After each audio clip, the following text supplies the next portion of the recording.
আমরা জাতীয় নাগরিক পার্টি এনসিপি আমাদের সংবাদ সম্মেলনের মধ্য দিয়ে আপনাদেরকে এর আগেই অবগত করেছি যে সরকার সম্প্রতি সংবাদ সম্মেলন করে জুলাই সনদের ভারপোনা রাজনৈতিক দলগুলোর উপরে ছেড়ে দিয়েছে।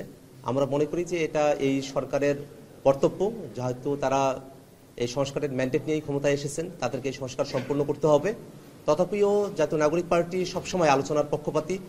আমরা জুলাই সনদে স্বাক্ষর না করলেও পরবর্তীতে ঐক্যমত্য কমিশনের সাথে আলোচনা করেছি এবং আরও যে রাজনৈতিক দলগুলো আছে বাংলাদেশে যারা ফ্যাসিবাদ বিরোধী আন্দোলনে এবং সংগ্রামে ভূমিকা রেখেছেন তাদের সকলের সাথে মিলে এই সংকট যাতে আমরা দূরীভূত করতে পারি সেই রকম একটা মানসিকতার জায়গা থেকে গণতন্ত্র মঞ্চ, এবি পার্টি, গণ অধিকার পরিষদ এবং আমরা এনসিপি আমরা সকলে একত্রিত আজকে বসেছি।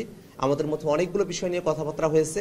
আমরা চাই বাংলাদেশের বর্তমান সংকটকে নিয়ে, এই সংস্কারকে নিয়ে যে সংকটের জায়গা উদ্ভূত হয়েছে সেটা যেন সুষ্ঠুভাবে এটা সমাধান হয় এবং এই জায়গাটাতে আমাদের পক্ষ থেকে আন্তরিকতা রয়েছে, কিন্তু সরকারকেই আসলে সাহসী ভূমিকা পালন করতে হবে।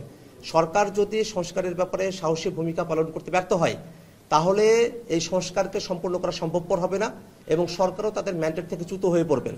আমরা চাই এত মানুষের রক্তের বিনিময়ে নতুন যে বাংলাদেশ আমরা গঠন করতে চেয়েছি সেই নতুন বাংলাদেশ গঠনে ডক্টর মোহাম্মদ ইউনূসের সরকার সর্বাগ্রে থেকে সব থেকে সাহসী পদক্ষেপ গ্রহণ করবে।